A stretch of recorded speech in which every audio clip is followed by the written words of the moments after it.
ونستغفره ونعوذ بالله من شرور أنفسنا ومن سيئات أعمالنا من يهد الله فلا مضل له ومن يضلل فلا هادي له أشهد أن لا إله إلا الله وأشهد أن محمدا عبده ورسوله لا نبي بعده أعوذ بالله من الشيطان الرجيم بسم الله الرحمن الرحيم لقد كان لكم في رسول الله أسوة حسنة لمن كان يرجو الله واليوم الآخر وذكر الله كثيرا الآية. Ibu tidak akan melanjutkan ceramah ini sebelum kaliannya diam.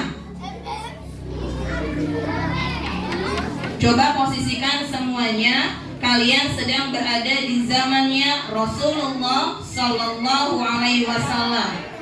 Kalau kalian merasa cinta Nabi, kalau kalian merasa rindu sama Nabi, kalau kalian merasa ingin ketemu sama Nabi, sok dengarkan. Bisa? Bisa? Coba.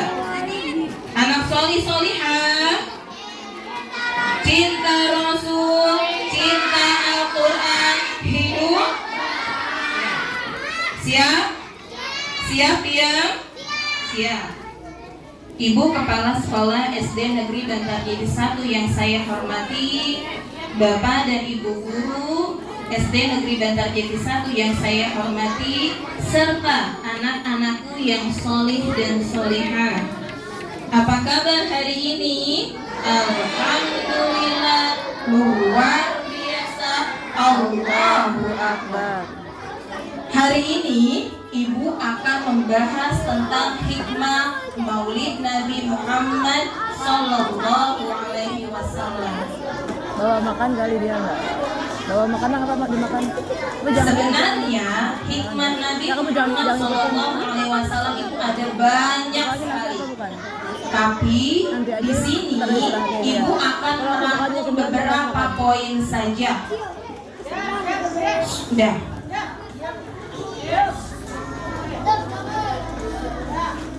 Sudah ya. Itu yang belakang Davino mohon maaf. Boleh disimpan dulu tempat minumnya. Semuanya lihat ke depan. Persiapkan hatinya. Bayangkan Rasulullah sedang ada di hadapan kalian. Bayangkan Rasulullah sedang menatap kalian. Bayangkan Rasulullah itu sedang rindu ingin memeluk kalian.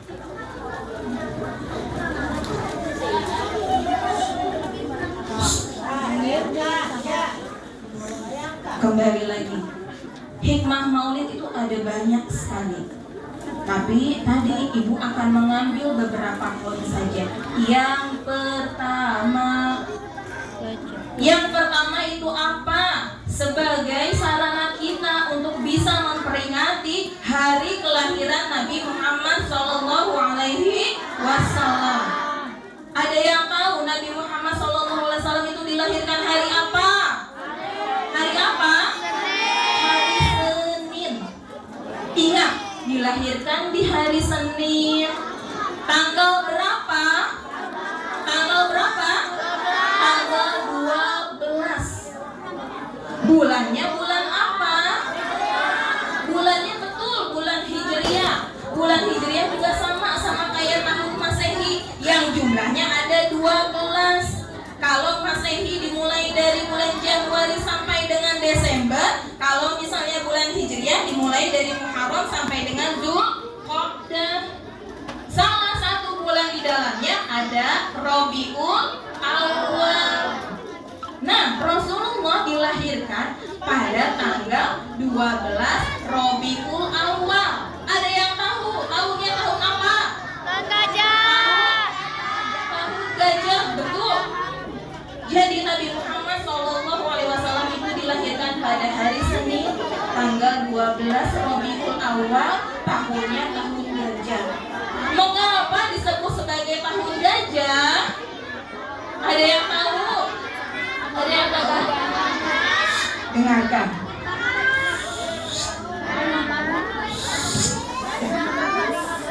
kenapa disebutnya sebagai tahun gajah? Mau tahu atau mau tahu banget? Mau tahu aja apa mau tahu banget?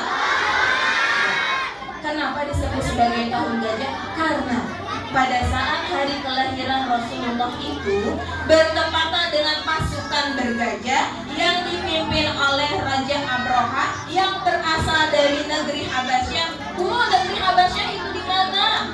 Negeri Habasyah itu ada di negeri Ethiopia yang berasal di benua Afrika. Ya. Jadi pada saat itu pasukan bergajah yang dikirim oleh Raja Abraha ingin menyerang dan menghancurkan Ka'bah. Ya. Kenapa sih mereka ingin menghancurkan Ka'bah? Karena Raja Abraha pada saat itu beserta petinggi-petingginya ya, iri, dengki. Kenapa sih Ka'bah itu selalu diziarahi, selalu dihadiri oleh orang-orang yang begitu banyak berbondong-bondong ke sana. Jadi mereka iri dan dengki, gimana ya caranya buat ngehancurin Ka'bah. Lalu mereka mengirim pasukan bergajah. Kebayang nggak gajah itu sebesar apa? Ya, begitu pula yang jumlahnya banyak. Sudah jumlahnya banyak, sudah gajahnya ukurannya besar-besar, Masya Allah. Lalu apakah Allah tinggal diam? Allah tinggal diam tidak? Ya. Lalu Allah kemudian mengirimkan siapa? Betul, pasukan burung ababil. Datang tuh pasukan burung ababil, ya, ya. Maaf, jangan lempar-lempar. Kalau anak salih nggak lempar-lempar, ya. Lalu Allah mengirimkan pasukan burung ababil, ya, yang ketika itu apa? Ingin apa? Oh, ingin mengambil batu bara. Dari mana batu baranya? Betul, dari dalam neraka, ya. Batu bara yang sangat panas, ya, yang berasal dari api neraka. Kalian tahu nggak bahan bakar neraka itu siapa? Apa coba? Ternyata bahan bakar neraka itu adalah batu dan manusia. Apakah batu kerikil? Apakah batu yang ada di sungai? Wallahu a'lam. Yang jelas bahan bakar neraka itu manusia dan batu. Ya. Kembali lagi. Tadi burung ababil yang membawa batu bara yang berasal dari neraka, lalu kemudian dilempari, dilempari ya. Ya.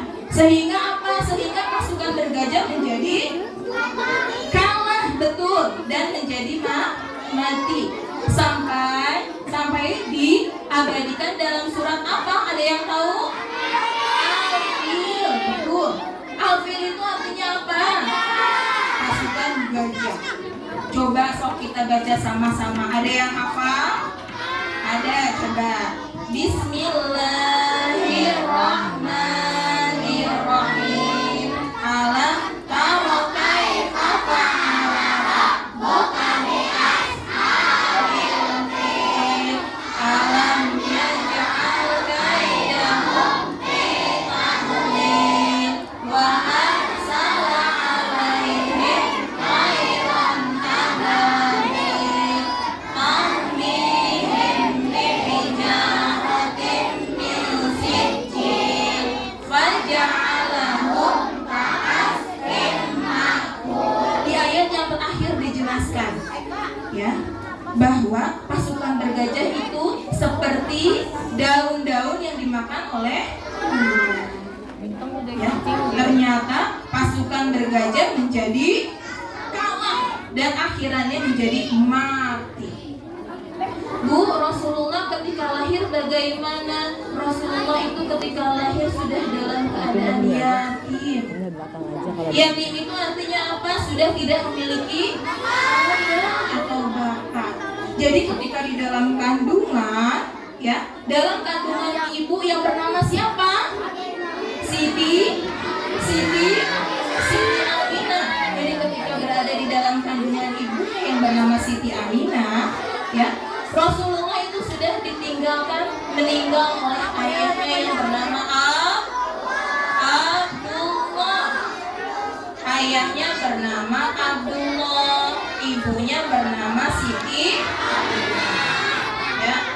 Jadi sudah yatim. Siti Aminah.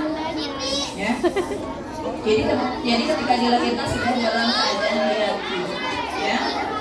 Lalu ketika lahir Rasulullah itu disusui oleh siapa? Ada yang tahu? Hah? Aminah? Betul? Bukan, mohon maaf. Ternyata ketika Nabi Muhammad SAW dilahirkan itu disusui oleh Halimatus Sa'diyah. Sebenarnya ada dua ibu susu, ya. Ada Halimatus Sa'diyah dan juga ada temannya. Tapi memang yang paling masyhur adalah Halimatus Sa'diyah, ya. Lalu ketika itu Rasulullah tumbuh menjadi seorang yang dewasa, menjadi anak-anak pada umumnya. Bu, apakah Rasulullah itu bermain? Ya, bermain seperti anak-anak pada umumnya. Lalu ketika usia 6 tahun, Masya Allah, Rasulullah ditinggalkan oleh ibunya yang bernama Siti. Ya, sudah dalam keadaan yatim di kandungan. Ketika lahir beliau dalam keadaan yatim. Ada pendapat yang mengatakan ketika Rasulullah di usia 2 bulan sudah ditinggal ayahnya. Ada pendapat yang lain di usia 6 bulan di kandungan Rasulullah sudah ditinggalkan ayahnya. Tapi yang jelas ketika lahir beliau dalam keadaan yatim. Ketika usia 6 tahun ibunya wafat, ya, ibunya kemudian dimakamkan di daerah mana? Di daerah Abwa. Ya, Bu, daerah Abwa itu di mana? Daerah Abwa adalah daerah perbatasan antara kota Mekah dan Madinah. Lalu kemudian Rasulullah diasuh sama siapa? Rasulullah kemudian diasuh oleh kakeknya yang bernama Abdul Muthalib. Gak lama ternyata Gak lama Rasulullah itu diasuh oleh kakeknya yang bernama Abdul Muthalib. Ketika usia 8 tahun, ternyata kakeknya meninggal dunia. Lalu kemudian Rasulullah diasuh sama siapa? Rasulullah diasuh oleh pamannya yang bernama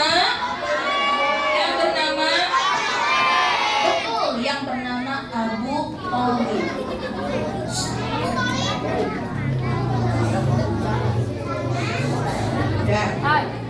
Ternyata pekerjaan Rasulullah pada saat kecil itu sebagai pengembala.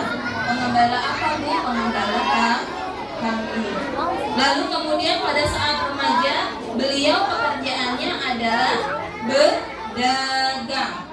Nih, mau dengar cerita nggak? Dengarkan.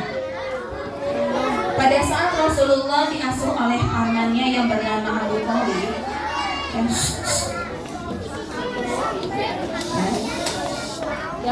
Rasulullah beserta dengan pamannya juga kafilah Arab yang pada saat itu ingin berdagang ke negeri Syam. Ya, tiba-tiba di jalan itu dijegat sama siapa? Sama seorang pendeta. Pendeta nih. Pendeta itu agamanya apa sih? Agamanya apa? Kristen. Ya, mohon maaf. Jadi ketika hendak mau sampai ke negeri Syam, ya, dulu namanya Syam, sekarang namanya Suriah.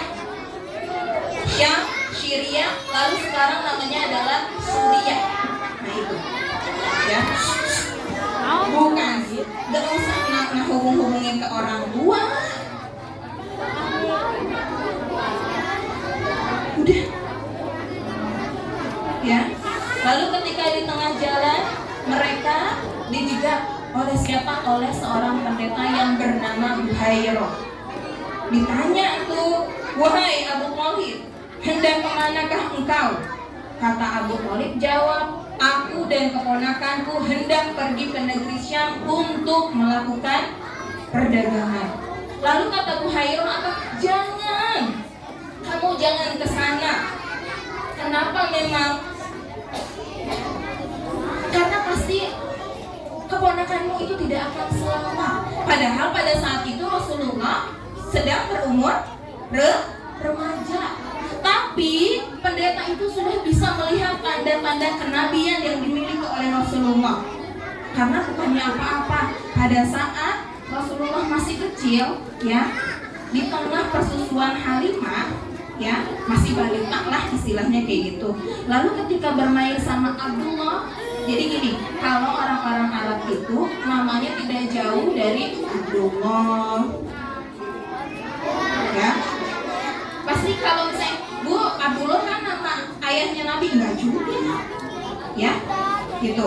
Jadi ketika Nabi Muhammad SAW lagi main sama Abdullah itu siapa? Anaknya dari Halimah Sa'diyah, ya. Rasulullah itu ternyata didatangi oleh 2 malaikat, ya. Kemudian Rasulullah itu dibawa kabur sama malaikat tersebut. Lalu diapain tuh? Ternyata Rasulullah dibelah dadanya, lalu dibersihkan. Jadi Rasulullah itu punya tanda kenabian yang berada di punggungnya. Ada cap langsung dari Allah. Makanya ketika itu pendeta Buhairah bilang jangan dilanjutin. Kalau dilanjutin nanti kamu gak bakalan selamat. Ya. Karena apa? Karena sudah bisa melihat tanda kenabian. Karena Rasulullah itu kalau berjalan selalu dipayungi oleh awan. Kalau kita mah dipayungi apa tuh? Kita mah beda. Kita mah sedikit-sedikit pakai payung. Ya. Kepanasan dikit pakai payung. Kenapa? Videoin. Luntur. Bunyi mana? Ya. Bu, aku sedikit-sedikit pakai payung. Hah? Kenapa? Takut Ininya. hidung. Nah. Tapi Masya Allahnya Rasulullah kalau kemana-mana selalu dipayungi oleh awan.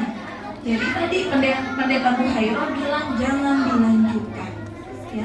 Kemudian Rasulullah itu sampai dengan dewasa, lalu menikah dengan siapa? Dengan siapa?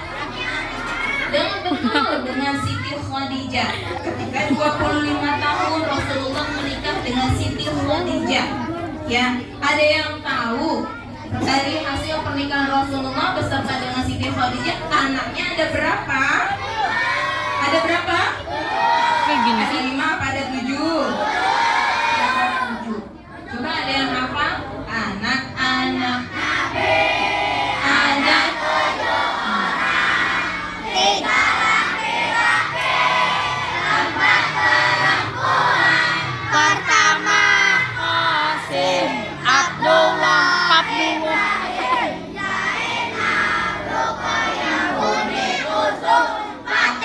Sekali lagi. Anak-anak Nabi ada 7 orang. 3 laki-laki, 4 perempuan. Pertama Qasim, Abdullah, Ibrahim, Zainab, Umi Kulsum, Fatimah. Ternyata dari hasil pernikahan Ini Bu, ya. Rasulullah dengan Siti Khadijah itu ada 7 anak, yang 3 laki-laki dan yang 4 perempuan. Tapi ternyata dari 7 anak ini yang hidup sampai Rasulullah wafat hanya Siti Fatimah, ya, hanya Siti Fatimah. Lalu selanjutnya ketika Rasul berusia 40 tahun, Rasulullah mendapat apa? Mendapat wahyu, ya. Ketika Rasulullah 40 tahun, Rasulullah itu mendapat wahyu, ya. Ketika apa? Ketika Rasulullah sedang berkholat di gua Hiro. Mudah-mudahan nanti kita semua ketika beribadah umroh ataupun beribadah haji bisa ziarah ke gua Hiro. Amin. Amin. Siapa yang mau pergi berziarah ke Baitullah? Siapa yang ingin berziarah ke kota Mekah? Siapa yang ingin mengunjungi dan berziarah ke Mekah?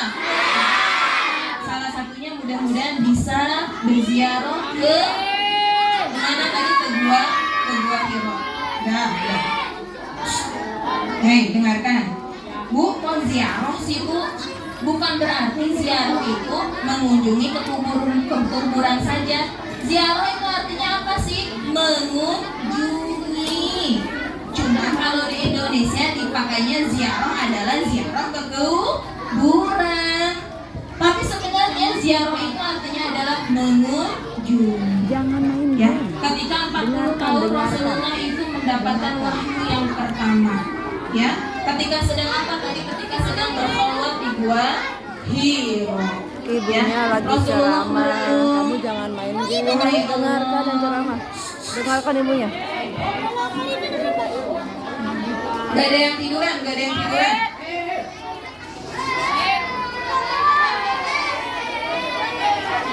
Wahai Allah, ternyata ujiannya berat ya seperti ini.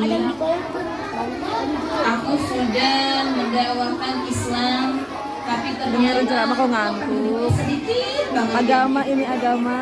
Agama kamu juga semakin kan? merenung selama berapa lama? Ini agama Selama kamu kan? 40 hari Dengarkan, berdiam dengarkan. berkholwat di Gua Hiro. Ya. Lalu ketika sedang menyendiri, tiba-tiba malaikat Jibril datang. Ya. Sendiri aja. Ketika malaikat Jibril datang kepada Rasulullah, malaikat Jibril langsung bilang seperti ini, Iqra ya Muhammad. Tapi apa yang dikatakan oleh Rasulullah? La ana biqari ya Jibril. Ya, apa tuh itu artinya, Bu? Kata malaikat Jibril bilang gini, baca Muhammad. Tapi apa yang dikatakan oleh Nabi? La ana biqari, tidak, aku tidak bisa membaca. Sekali lagi bilang, Iqra ya Muhammad. La ana biqari, tidak, aku tidak bisa membaca. Yang sekali lagi, Iqra ya Muhammad. La ana biqari. Ya. Ternyata Rasulullah itu seorang yang umi. Pakai ain ya. Kalau umi. Nah itu umi itu artinya adalah ibu. Udah siapa sih yang masih ketawa-ketawa? Masya Allah. Udah, coba udah diam. Ya. Ya, kalau tadi umi itu artinya adalah ibu, mama, mami, bunda dan lain sebagainya. Tapi Rasulullah adalah seorang yang ummi, pakai ain. Artinya apa? Artinya Rasulullah itu tidak bisa membaca dan tidak bisa menulis. Jadi istilahnya buta huruf. Lalu kemudian disodorkan oleh malaikat Jibril, Iqra ya Muhammad. Tapi apa yang dikatakan? La ana biqari, tidak, aku tidak bisa membaca. Lalu seketika itu Rasulullah langsung dipeluk oleh malaikat Jibril. Lalu dibisikkanlah, Iqra bismi rabbikal ladzi khalaq. Khalaqal insana min 'alaq. Iqra wa rabbukal akram alladzi 'allama bil qalam 'allamal insana ma lam ya'lam. Jadi wahyu Allah yang pertama kali turun adalah surat Al-Alaq ayat 1 sampai 5. Ya. Lalu selanjutnya ketika itu Rasulullah pulang nih ke rumahnya. Rasulullah dalam keadaan menggigil yang luar biasa. Ditanya oleh istrinya yang begitu perhatian, wahai kekasih Allah, ada apakah gerangan yang terjadi? Wahai istriku, aku tidak kuat menerima beban ini. Kenapa wahai Rasul? Karena aku baru saja mendapatkan wahyu dari Allah. Lalu seketika itu, ini kelas 6 nih. Kelas 6 harus bisa ngasih contoh untuk ke adik kelasnya. Udah. Kan yang di sana. Udah. DJ. Nanti gantian di sini. Ya, kembali lagi. Lalu ketika itu Rasulullah bilang, wahai istriku, aku baru saja mendapatkan wahyu dari Allah. Nanti mah kalau misalnya yang ngobrol gantian ceramahnya di depan. Allah menciptakan 2 telinga dan 1 hidung agar kalian lebih banyak mendengar daripada berbicara. Dan diingat semuanya akan dimintai pertanggungjawabannya di hadapan Allah. Sok diam, coba semuanya. Jangan ke depan, lihat ya. Lihat ya ke depan, jangan. Duduk yang benar. Dari tadi ya. Oke. Kamu juga jangan main game kayak gitu lagi begini nih. Ayo ngerayu wae. Ya. Kembali lagi ketika Rasulullah pulang ke rumah, Rasulullah itu menggigil dengan sedahsyat-dahsyatnya. Ketika itu Siti Khadijah bertanya, "Wahai Rasulullah, apa yang terjadi? Aku baru saja mendapatkan wahyu dari Allah." Karena Siti Khadijah adalah istri yang setia dari awal perjuangan Rasulullah berdakwah sampai dengan Siti Khadijah wafat, kemudian langsung diselimuti Rasulullah. Lalu dibisikkan di telinganya, "Tenang wahai Rasulullah, engkau tidak sendiri." Coba, bagaimanakah perjuangan Rasulullah selama ini dalam membela Islam, dalam menegakkan Islam? Apakah kalian pernah yang namanya berpikir? Pernah enggak? Coba bayangkan, perbanyak rasa syukur kalian mulai dari hari ini. Kalau misalnya sampai dengan hari ini itu ada di zaman jahiliyah, apa yang akan terjadi? Gantian habis temannya baru. Zaman jahiliyah itu adalah zaman kebodohan. Pertama, pemerkosaan merajalela di mana-mana. Yang kedua, anak perempuan itu dibunuh hidup-hidup. Yang ketiga, minuman keras berada di mana-mana. Coba bisa dibayangkan, ya. Apalagi yang ini, semuanya itu menyembah berhala. Bisa dibayangkan nggak kalau misalnya sampai dengan detik ini itu masih di zaman jahiliyah, zaman kebodohan. Tapi kita pernah nggak sih merenung bagaimana rasa cinta rasa cinta kita kepada Nabi Muhammad? Pernah nggak? Pernah nggak? Kalian dalam sehari berapa kali bersolawat kepada Rasulullah SAW? Bu, saya mah ketika jatuh aja Bu, atau disoledat, Allahumma sholli wa sallim baru begitu. Ya. Tapi coba mulai dari hari ini kalian tanamkan dalam hati, kalian pengen bertemu dengan Rasulullah, kalian pengen ada di barisan Rasulullah, kalian pengen yang namanya nanti kelak di yaumil akhir mendapatkan syafaat dari Rasulullah. Mulai dari sekarang banyak-banyak bersolawat kepada Rasulullah SAW. Karena apa? Karena di dalam Al-Quran sudah dijelaskan, Innallaha wa malaikatahu yusholluna 'alan nabi ya ayyuhalladzina amanu shollu 'alaihi wa sallimu taslima. Ternyata Allah dan para malaikatnya juga bersolawat kepada Rasulullah SAW. Bagaimana dengan kita? Kita sebagai umat yang merasa sangat pelit yang namanya untuk bersolawat kepada Rasul. Rasul itu paling senang yang namanya semakin banyak dipanggil, ya, semakin banyak disebut-sebut. Masya Allah. Jaminannya nanti adalah surga. Ya, kalian mau ketika nanti di hari akhirat masuk ke dalam neraka? Mau enggak? Enggak. Padahal nanti di hari kiamat itu yang akan memberikan syafaat kepada kita umat Nabi Muhammad hanyalah Rasulullah SAW. Pernah nggak kalian mikir bagaimana cintanya Nabi Muhammad ke kalian? Pernah nggak? Coba boleh dibayangkan atau boleh disebutkan cinta kalian kepada Nabi Muhammad itu berapa banyak? 1.500, ya. Apa berapa? Unlimited, Masya Allah. Betul, harus unlimited, tidak terhingga. Ternyata nih, dengarkan.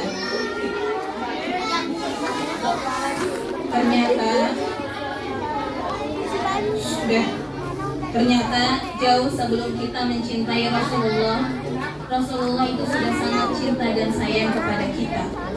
Padahal pada saat itu kita belum diciptakan oleh Allah, kita belum dilahirkan oleh ibu kita.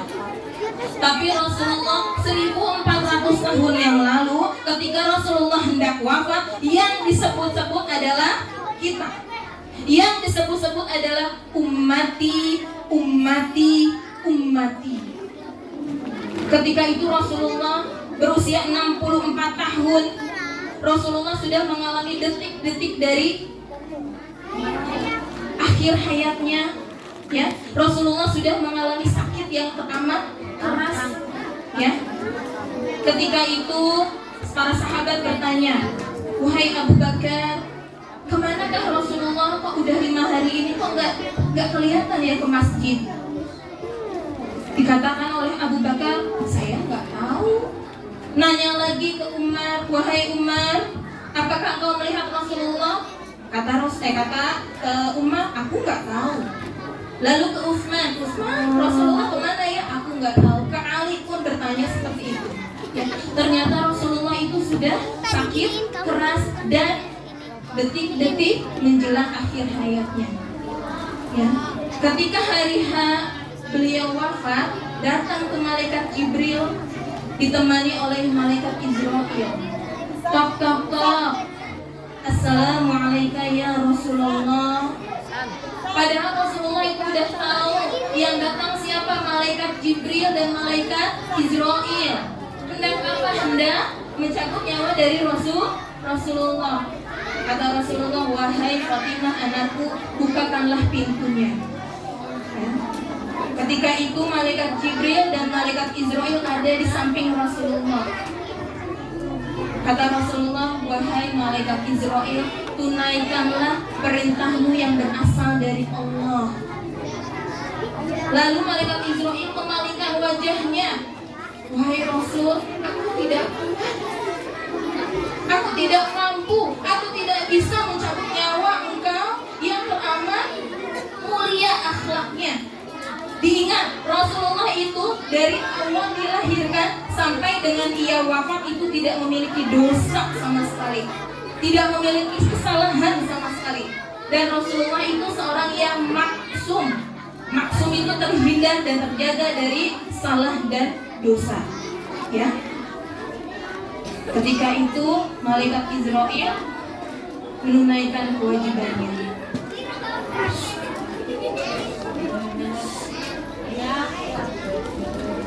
Rasanya dicabut nyawa itu, ya Allah, ya Rahman, sakitnya luar biasa. Kamu kalau misalnya mau eksperimen, sok mangga hadir di tengah-tengah orang yang lagi sakratul maut. Pandangan wajahnya tuh beda-beda. Kalau yang ahli ibadah itu akan menjemputnya dengan senyuman.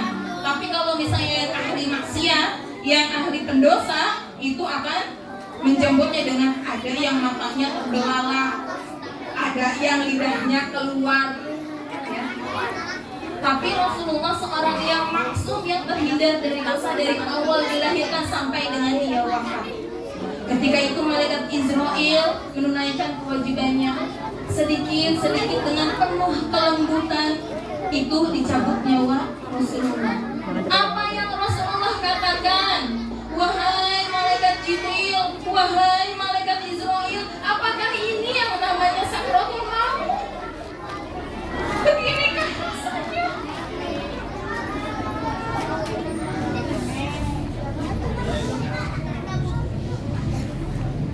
Lalu Rasulullah bilang, bagaimana dengan nasib umatku nanti ketika ia dicabut nyawa oleh Allah? Aku saja masih bisa merasakan rasa sakit. Rasanya itu seperti ditebas 1000 pedang secara bersamaan. Padahal Rasulullah adalah seorang yang maksum. Padahal Rasulullah adalah seorang yang tidak memiliki dosa sama sekali. Lalu Rasulullah mengatakan, wahai malaikat Jibril, wahai malaikat Israil, wahai Allah, bagaimana nanti dengan penderitaan umatku ketika dicabut nyawa? Wahai malaikat, timpakan semua saja penyakit atau timpakan semua saja sakit ketika sakratul maut kepada diriku. Kemana? Bukti cintanya Rasulullah nanti aja ya. kita. Bahkan sampai detik-detik terakhir yang diucapkan oleh Rasulullah adalah ummati, ummati, ummati, umatku, umatku, umatku. Coba pikirkan, berapa banyak cintaan kalian kepada Rasulullah? Berapa banyak selawat kamu yang dipanjatkan kepada Rasulullah? Ya. Itu jauh 1400 tahun yang lalu Rasulullah sudah menyebut-nyebut nama kalian, ummati, ummati, ummati. Berarti kalian adalah umat-umat yang terpilih, yang akan nanti menjadi penghuni-penghuni surga, yang akan kelak menjadi orang-orang yang berada dalam barisan Rasulullah SAW. Coba bayangkan bagaimana perjuangan Rasulullah. Rasulullah itu dalam menyampaikan dakwahnya itu nggak mulus, nah. Rasulullah itu pernah yang namanya ketika berdakwah di kota Taif itu dilempari oleh kotoran unta. Ya, para sahabat itu murka, marah semarah-marahnya. Ya, sampai malaikat Jibril bilang seperti ini, wahai Nabiullah, aku akan timpakan gunung Uhud ini kepada umatmu. Tapi apa yang Rasulullah katakan? Jangan malaikat Jibril, mereka tidak mengetahui apa-apa. Coba seperti itu. Lalu apalagi Rasulullah ketika itu berdakwah sampai giginya patah, sampai berdarah-darah, sampai para sahabat itu ya berbondong-bondong untuk apa? Untuk mengadahkan darah agar tidak terjatuh ke tanah. Coba bayangkan kalau satu tetes darah yang turun ke tanah, ya semuanya akan murka. Rasulullah kalau misalnya berdakwah itu selalu di apa? Selalu di istilahnya apa ya? Di semai yang namanya duri. Ya. Lalu ketika lewat rumah orang-orang kafir Quraisy, dari atas rumahnya diludahi. Kita memang beda sedikit dengan Rasulullah. Percaya nggak? Percaya nggak kita berbeda sedikit dengan Rasulullah? Percaya. Kalau Rasulullah itu sedikit makan, kalau kita sedikit-sedikit makan. Benar nggak? Rasulullah itu sedikit sekali makan, bahkan banyaknya berpuasa. Ketika itu Rasulullah pulang berdakwah ke rumahnya Khadijah dalam keadaan lapar yang Masya Allah. Ketika sampai ke rumah, tok-tok, assalamualaikum ya Khadijah, dibuka. Hari ini ada makan apa ya? Wahai Rasulullah, hari ini tidak ada apa-apa. Tapi apa? Kata Nabi, baiklah, aku akan berpuasa. Kalau kalian mah beda. Ketika datang ke rumah, assalamualaikum ma, waalaikumsalam. Ma, makan ada apa? Gak ada apa-apa. Langsung sepatu dilempar, langsung tas dilempar, buku dilempar, betul? Oh enggak, ya. Tapi ujung-ujungnya marah-marah kan? Iya. Bahkan Rasulullah sampai rela tuh menaruh batu-batu di perutnya, mengencangkan ikat pinggang. Kenapa? Karena menahan lapar. Biar apa? Biar gak lapar. Kalau kita mau umatnya beda, ya Allah, kita mau sedikit-sedikit makan. Baru tadi pagi makan nasi goreng, jam 9 udah makan mie rebus, jam 12 sudah makan sayur sop. Bener gak? Ya. Rasulullah itu sampai itu, ya, menyimpan batu-batu di sini, terus diikat kuat-kuat sama apa? Mungkin sama pelepah kurma pada saat itu. Buat apa? Buat tahan lapar. Ya. Yang kedua, kita sedikit berbeda dari Rasulullah, sedikit banget. Ya. Rasulullah itu sedikit tidur. Kalau kita sedikit-sedikit bodoh, sedikit-sedikit tidur, ya. Bahkan Rasulullah adalah orang yang tidak pernah terlewat satu hari pun dari yang namanya menunaikan sholat malam. Bahkan Rasulullah itu telapak kakinya, di telapak kaki, ya, itu hampir bersatu dengan alas sujud. Saking apanya? Saking dekatnya beliau dengan Allah. Kalau kita mah beda, saya kakinya kekeongen, rorombehnya, ya kita mah ya. Tapi Rasulullah mah enggak, ya. Rasulullah mah sedikit banget tidurnya. Ya, kalau kita sedikit-sedikit tidur, ya. Ada truk, betul ada truk. Ya, seperti itu. Ada lagi, Rasulullah itu sangat mulia sekali pribadinya. Ya. Bahkan Rasulullah itu tidak pernah marah. Kalau kita mah sedikit-sedikit marah. Ya. Bahkan udah langsung ngajakin, ayo, gelut. Kalau kita mah gitu kan, Rasulullah nggak pernah marah. Bahkan ketika itu malaikat Jibril udah, wahai Rasul, aku timpakan gunung Uhud ini aja ya ke kaummu. Tapi apa yang dikatakan? Jangan, mereka tidak tahu apa-apa. Kenapa? Kalau kita mah beda. Dengan melawan. Dikit-dikit dengan marah. Ya. Sudah cinta dengan Nabi Muhammad? Sudah cinta dengan Nabi Muhammad? Ingin bertemu dengan Nabi Muhammad? Ibu teringat satu lagu yang dibawakan oleh Raihan. Lagunya gini nih. Mohon maaf kalau misalnya menangis nantinya. Alangkah indahnya hidup ini, andai dapat ku tatap wajahmu, kan pasti mengalir air mataku karena kasih sayangmu. Coba kalian semuanya tutup mata. Bayangkan Rasulullah ada di depan kalian.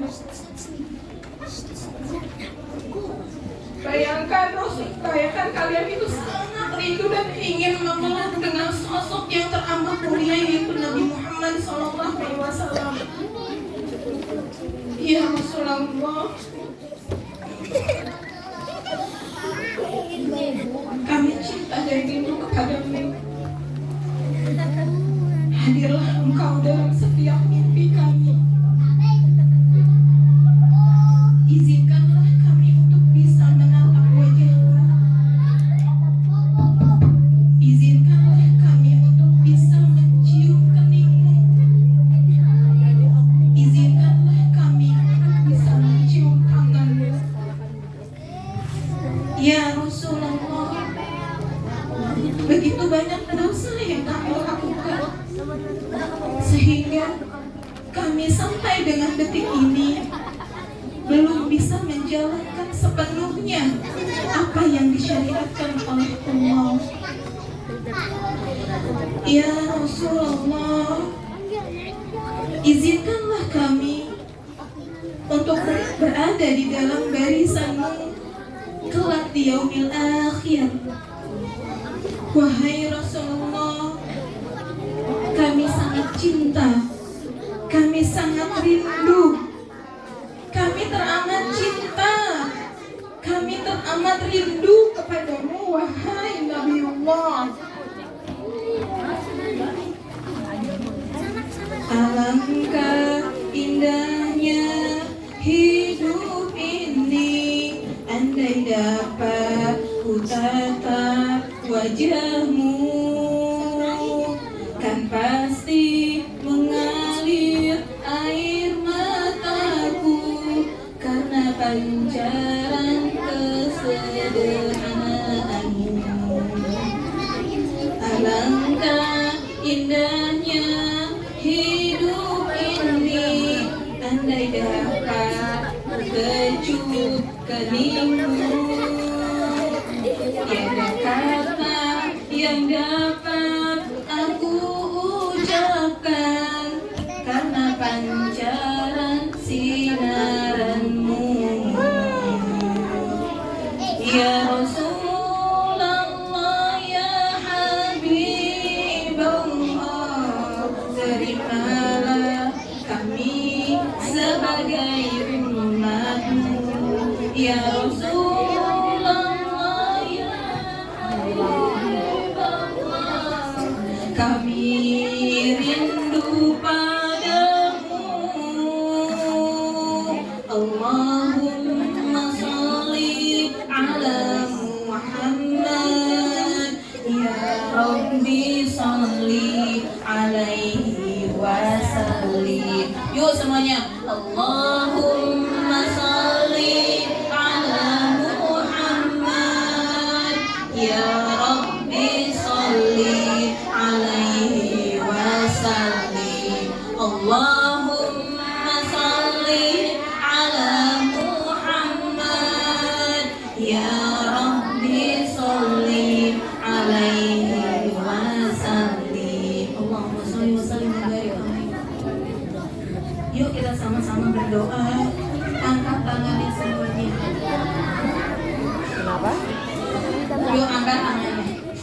jam 10. Ya Allah, Ya Rahman, Ya Rahim.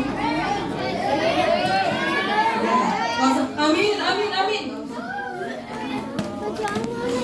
Ya Allah, Ya Rahman, Ya Rahim. Hadirkanlah wajah Rasulullah di setiap langkah kami. Ya Allah, hadirkanlah wajah Rasulullah di setiap mimpi-mimpi kami. Wahai Allah yang Maha Mengetahui, masukkanlah kami semua ke dalam syurga-Mu yang mulia dan kuasa. Ya Allah, jadikanlah kami sebagai pengikut Nabi Muhammad SAW yang kelak akan berada di dalam barisan Rasulullah. Wahai Allah, wafatkanlah kami dalam keadaan husnul khatimah. Wafatkanlah kami dalam keadaan husnul khatimah. Wafatkanlah kami dalam keadaan husnul khatimah. Wafatkanlah kami dalam keadaan mengucapkan kalimat La ilaha illallah. La ilaha illallah. La ilaha illallah Muhammadur Rasulullah. Ya amin, amin, amin, amin. Terima kasih anak-anakku yang soleh.